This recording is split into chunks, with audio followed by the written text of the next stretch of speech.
दोस्तों, भारतीय डाइट में अगर कोई सबसे इम्पॉर्टेंट चीज़ है तो वो है आटा।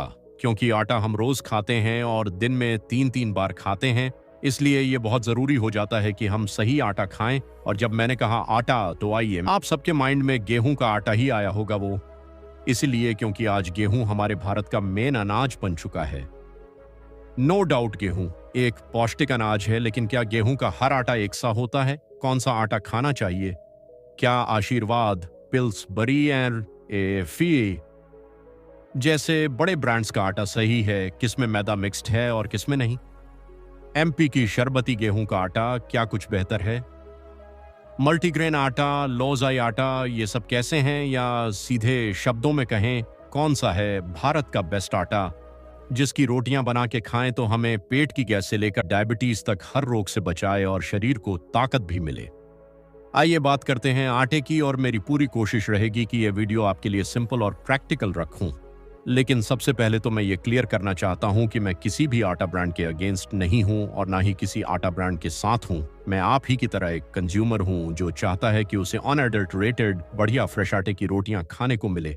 आओ तो फिर बिना किसी देरी के शुरू करते हैं। अब मैंने मार्केट में मौजूद लगभग सभी आटों को अच्छे से चेक किया, फिर कुछ फूड एक्सपर्ट से भी बात की, यहाँ तक कि कुछ किसानों से भी मिलने का मौका मिला। अपनी पूरी रिसर्च के आधार पर मैंने मार्केट में मौजूद सभी ऑटो को 5 कैटेगरी में बांटा है। दोस्तों, पहली कैटेगरी में आते हैं वो वाले आटे जिन्हें बड़े ब्रांड्स बेच रहे हैं, जैसे आशीर्वाद, पिल्सबरी, फच नेचर, फ्रेश और शक्ति भोग। अब हम में से ज्यादातर लोग इनमें से ही कोई आटा यूज कर रहे होंगे। किसी भी दुकान पर जाओ, इनमें से कोई आटा आपको बड़े आराम से मिल ही जाता है। लेकिन इस आटे को खरीदते हुए माइंड में यह जरूर आता है कि कहीं इसमें मैदा तो नहीं मिला हुआ। वैसे तो ब्रांड्स क्लेम करते हैं कि 0 पर मैदा है, लेकिन फिर भी आटा छोकर समेत पीसा है या मैदा मिक्स्ड है, इसका पता सिर्फ फाइबर कंटेंट से ही लगाया जा सकता है। बट दिक्कत की बात यह है कि जो FSSAI की गाइडलाइंस है वो स्टेपल फूड्स के लिए बहुत वीक है। दोस्तों, स्टेपल फूड्स वो जो रोज इस्तेमाल होने वाले सिंगल इंग्रेडिएंट्स हैं, जैसे आटा, चावल, नमक और दाल। इनमें ब्रांड्स अपने हिसाब से इंग्रेडिएंट्स और न्यूट्रिशनल इंफॉर्मेशन में कुछ गड़बड़ भी कर दें तो चलाओ, सहायता से इच्छा रह जाता है। जैसे आटे के केस में फाइबर की क्वांटिटी कितनी होनी चाहिए, इस पे कोई स्ट्रिक्ट गाइडलाइन नहीं है। आप देखो ना, है नेचर फ्रेश में भी व्हीट फ्लावर ही लिखा है। बाकी जैसे आशीर्वाद आटे के 100 ग्राम में 10.5 ग्राम फाइबर लिखा है, लेकिन पिल्सबरी आटे में 12.9 ग्राम फाइबर है। बट अगर आप घर पे दोनों आटों की अलग अलग रोटियां बनाओ तो पिल्सबरी के आटे की रोटी ज्यादा मैदे जैसी लगती है। इसका मतलब ये नहीं कि आशीर्वाद आटा कोई बहुत बढ़िया हो। जब कंज्यूमर वॉइस ने 10 popular auto testing NABL accredited lab में करनी चाहिए, उसमें ITC के आशीर्वाद आटा वालों ने सैंपल देने से ही मना कर दिया। तो क्या मैदा मिक्स्ड है या नहीं, ये कुछ पक्का नहीं कह सकते, लेकिन इतना जरूर कह सकते हैं कि इतनी इंपॉर्टेंट फूड आइटम पे कोई स्ट्रिक्टनेस नहीं है।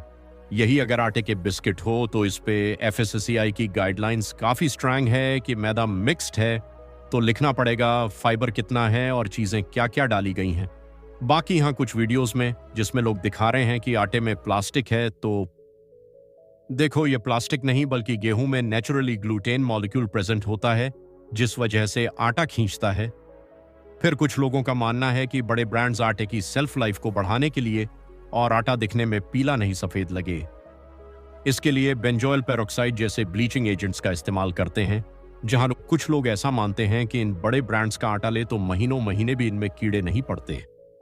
वहीं ITC ने इस बात का दोस्तों कुछ फूड एक्सपर्ट्स और किसानों से बात करके मुझे ये समझ में आया कि शायद आशीर्वाद जैसे बड़े ब्रांड्स मैदा या प्रिजर्वेटिव्स ना मिक्स करते हो, लेकिन एक चीज है जो वो करते हैं, वो ये कि वो गेहूं का छिलका उतार के आटा पीसते हैं और आटा बहुत फाइन पीसते हैं, जिस वजह से वो मैदे जैसा लगता है।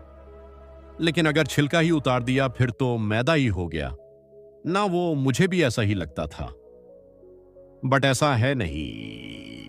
ये देखो, गेहूं ऐसा दिखता है। इसकी सबसे ऊपर की जो लेयर है ना, उसकी अपनी 6 लेयर्स हैं। उसके बाद एंडोस्पर्म पार्ट आता है। अब देखो, सारी 6 लेयर्स हटाकर फिर पीसे तब मैदा बनता है। खैर, मैदा पीसने वाली तो चक्की भी अलग ही होती है, लेकिन जनरली बड़े ब्रांड्स ब्रांड की ऊपर ली एक दो परतों को हटाकर फिर आटा पीसते हैं और काफी फाइन पीसते हैं। अब इसके दो कारण हैं। पहला तो ये कि जो ब्रांड की लेयर्स उतारी उसको छोकर कहते हैं और वो अलग से बिक जाता है। और दूसरा कारण ये कि हम लोगों की ही डिमांड होती है कि रोटी वाइट होनी चाहिए, ब्राउन नहीं। लेकिन दोस्तों, वाइट हेल्दी नहीं, ब्राउन रोटी ही हेल्दी होती है। जितना आटे को फाइन पीसते जाओगे उतनी रोटी भले ही वाइट और सॉफ्ट हो जाए, लेकिन बॉडी के लिए वो पचानी हार्ड हो जाती है। पहले के लोग जब खुद पिसवाते तो बोलते थे कि छिलका उतारे बिना पीसना और आटा थोड़ा मोटा पीसना। भाई, पहले के लोग तो बहुत कुछ करते थे। आज हम क्या कर सकते हैं वो बताओ। आज भी आप यही कर सकते हो। मेरी सलाह यही है कि पैकेज आटे की जगह अपने आसपास किसी लोकल चक्की से ही आटा पिसवाऊं है। बाकी पता है, लोकल चक्की से आटा पिसाने से एक और फायदा होगा। दोस्तों, आयुर्वेद का सूत्र है कि गेहूं जितना पुराना हो उतना गुणकारी होता है, लेकिन आटा जितना फ्रेश हो उतना गुणकारी होता है। तभी लोग पहले के टाइम पे क्विंटल क्विंटल गेहूं एक बार खरीद के धो के सुखा के बड़े बड़े ड्रमोंडविले चाहिए। उसके बाद उसकी गुणवत्ता बहुत कम हो जाती है, तभी तो खाया पिया लगता नहीं, गैस करता है। अब आशीर्वाद आटा जो आप लाते हो उसकी पैकेजिंग डेट चेक करना। 2 महीने पुराना तो तब हो जाता है जब आप खरीदते हो उसे, लेकिन लोकल चक्की से आप अपनी मर्जी से एक बार में उतना आटा ही पिसवा सकते हो जितना आपका 1 महीने में लग जाए। जैसे अगर घर में 4 लोग हैं तो आराम से महीने में 10 किलो आटा लग जाएगा। हर महीने एक बार चक्की पे पिसवा लो और फ्रेश आटा खाओ। इतने से ही शरीर में बीमारियां कम और ताकत बढ़ने लगेगी।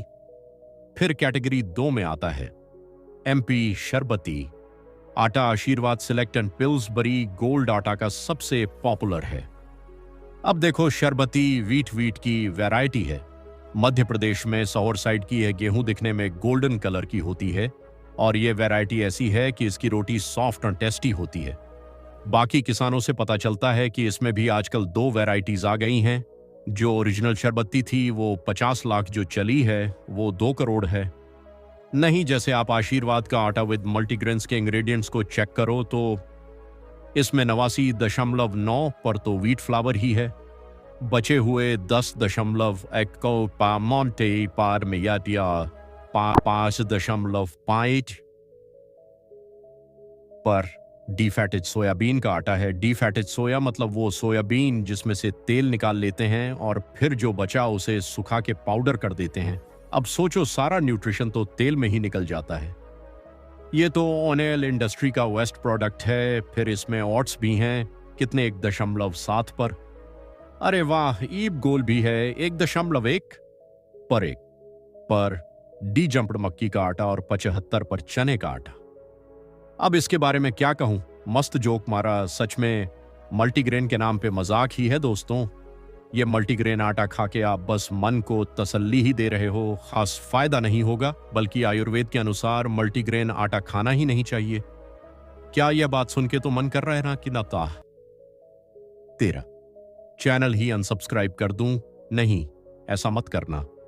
पूरी बात सुन लो। गेहूं के आटे को और पौष्टिक बनाने के लिए 1-2 आटों को मिक्स करना बहुत अच्छा है, लेकिन एक बार में बहुत ज्यादा अनाज मिक्स नहीं करने चाहिए।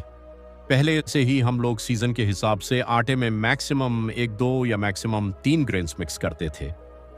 देखो, बेस्ट रहेगा कि आप मार्केट से डायरेक्ट मल्टीग्रेन आटा ना ही खरीदो, बल्कि अपने हिसाब से बनाओ। जैसे चक्की पे गए तो गेहूं के आटे के साथ ही दूसरे आटे भी पिसवा लिए।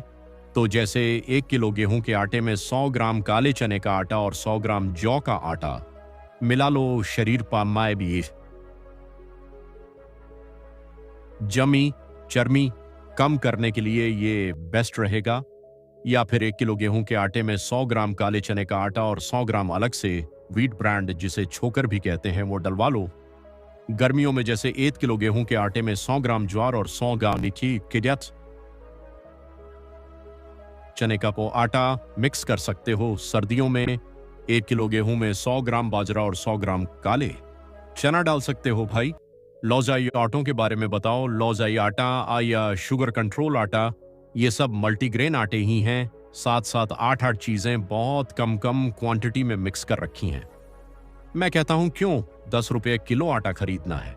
जब आप सिर्फ 770 किलो में फ्रेश लो ग्लामिक आटा घर पे ही बना सकते हैं, सिर्फ दो चीजें मिक्स करके। चक्की वालों को कहो कि भैया एमपी वाली गेहूं के 1 किलो आटे में 100 ग्राम चने का आटा और 50 ग्राम अलसी के पाउडर मिक्स कर दो, बस बन गया। लो जी, आई आटा काले चने से प्रोटीन और अलसी से हेल्दी फैट्स और फाइबर मिलेगा, जिससे ग्लाइसेमिक इंडेक्स और वेट दोनों ही कम हो जाएंगे। और फ्रेश आटे से जो ताकत मिलेगी वो अलग, यही नहीं, इस आटे से वीट का ग्लूटेन भी बैलेंस होगा। और जहां आप 3-4 रोटियां खाते थे वहां सिर्फ 2 रोटियों में ही आपका पेट भर जाएगा। बाकी मोटी मोटी बात यही है कि मार्केट के मल्टीग्रेन आटों पे पैसे वेस्ट ना करो, खुद उसे घर में 1-2 आटे मिक्स करके मल्टीग्रेन बनाओ, फिर चौथी कैटेगरी है।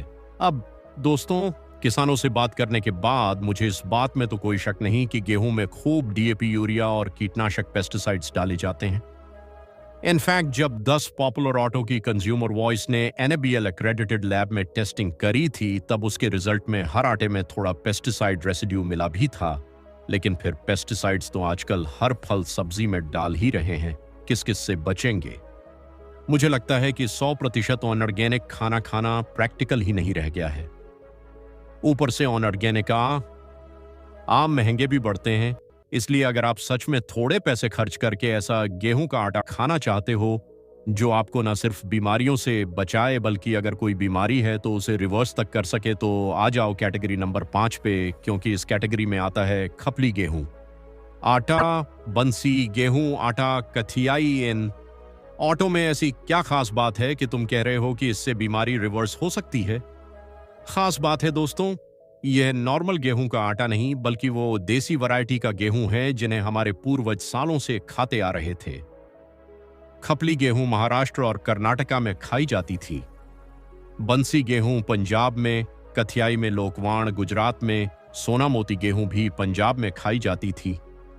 लेकिन फिर 1960 के दशक में जो हरित क्रांति हुई, उसमें पैदावार को बढ़ाने के लिए गेहूं के बीज से छेड़खानी की गई। हाँ, ग्रीन रेवोल्यूशन से पैदावार तो बढ़ गई, लेकिन साथ साथ में बढ़ गई बीमारियां। दोस्तों, इस बात में आज कोई डाउट नहीं रह गया है कि यही गेहूं का बीज डायबिटीज, ग्लूटेन एलर्जी और ऑटो इम्यून डिजीज का कारण बन गया है। फूड एक्सपर्ट्स मानते हैं कि 1970 के बाद ही ग्लूटेन इंटॉलरेंसेस और डायबिटीज के केसेस सबसे ज्यादा बढ़े हैं। एक्चुअली जो गेहूं का हाइब्रिड बीज है, इसका ग्लूटेन मॉलिक्यूल बहुत स्ट्रॉन्ग है, जिस वजह से बॉडी इसे सही से ब्रेक डाउन नहीं कर पाती। अब सोचो, आटा जैसी चीज जो डेली 3-3 बार खा रहे थे, उसे ही बॉडी ढंग से एमिलेज ना कर पाए तो उनके अनडाइजेस्टेड अंश ब्लड में घूमेंगे और तब बॉडी की अपनी इम्यूनिटी ही अपने अगेंस्ट हो जाती है। ऐसे ही तो ऑटो इम्यून डिजीज होते हैं, जबकि ये जो देसी वैरायटी की गेहूं है, इनका ग्लाइसेमिक इंडेक्स नेचुरली लो है और ग्लूटेन मॉलिक्यूल भी वीक है, जिसे बॉडी आराम से पचा लेती है। खपली गेहूं का आटा ग्लूटेन में लोएस्ट है, तभी तो आजकल कुछ डॉक्टर्स भी डायबिटिक पेशेंट्स को ये है कि ये सभी आटे वैरायटी के हिसाब से आपको किलो से लेकर 50 किलो तक पड़ेंगे। हाँ, महंगे तो हैं, लेकिन फिर ये किसी दवाई से कम नहीं। वैसे पता है, एक तरीका ये भी है कि आप खपली गेहूं खरीद लो, बल्क में 1 रुपये किलो तक मिल जाएगी और फिर उसका आटा चक्की पे पिसवा हो। सस्ता भी पड़ेगा और अपने हिसाब से फ्रेश भी यूज कर सकते हो।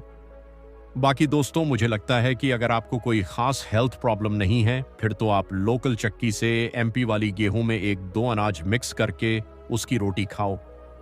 यह आटा आपको किलो तक पड़ेगा मार्केट में नॉर्मल आशीर्वाद वगैरह से, तो ये कई गुना बेहतर है हर मामले में। 90 लोगों के लिए यह आटा बहुत हेल्दी है। बाकी अगर आप उन 10 लोगों में आते हैं जिन्हें कोई सीरियस बीमारी है, जैसे शुगर बहुत बढ़ती हो, ब्लड प्रेशर काफी हाई रहता हो, और आप गेहूं छोड़कर रागी, बाजरा या बाकी मिलेट्स पे भी नहीं आना चाहते, उस केस में मुझे लगता है कि आप खपली या और ऐसी कोई देसी गेहूं का आटा इस्तेमाल कर सकते हैं। बात वही है, आटा एक ऐसी चीज है जो हम बहुत ज्यादा खाते हैं, इसलिए आटा थोड़ा देख कर ही लेना चाहिए। आशीर्वाद वगैरह को तो अब आप दूर से ही अपना आशीर्वाद दो और लोकल चक्की देखो अपने घर के पास, और हर महीने वहां से एक बार आटा पिसवा लाओ और ताज़ा खाओ। आप 1 महीना ट्राई करके देखो, आपको रोटी में, उसके टेस्ट में, टेक्सचर में साफ फर्क दिख जाएगा। दोस्तों, आटे में एक और चीज है जो आप अगर मिला दो तो आपका आटा ही सुपर फूड बन जाएगा, वो है मोरिंगा पाउडर नेचर श्योर का। मोरिंगा पाउडर एक बहुत ही अच्छा ऑप्शन है। भारतीय मार्केट में इंग्रेडिएंट्स देखो, 100% मोरिंगा पाउडर है और कोई कुछ नहीं। मोरिंगा, जिसे सहजन भी कहते हैं, इसके पत्ते अपने आप में ही एक मल्टीविटामिन है। ये विटामिन B12 का बेस्ट वेजिटेरियन सोर्स है। बाकी इसमें पालक से ज्यादा आयरन, संतरों से ज्यादा विटामिन C और केलों से ज्यादा पोटेशियम होता है। यही नहीं, ब्लड शुगर को कंट्रोल करने के लिए और BP को न रखने के लिए मेडिकली ये पत्ता प्रूवन है। करना कुछ नहीं, बस इसका 1002 ग्राम 5 किलो आटे में मिला दो और बस फिर इसकी रोटी ही आपके लिए एक सप्लीमेंट का काम करेगी। आटे में नहीं मिलाना चाहते तो आप इस मोरिंगा पाउडर को सब्जी दाल में एक मसाले की तरह भी यूज कर सकते हो, चावल बनाते हुए भी इसे डाल सकते हो, या फिर एक छोटा चम्मच आधे गिलास पानी में घोलकर किसी भी टाइम पी लो। वैसे आटे वाला तरीका सबसे स्मार्ट है। नेचर श्योर का मोरिंगा पाउडर GMP सर्टिफाइड है, इसीलिए इसे इस्तेमाल जरूर करें।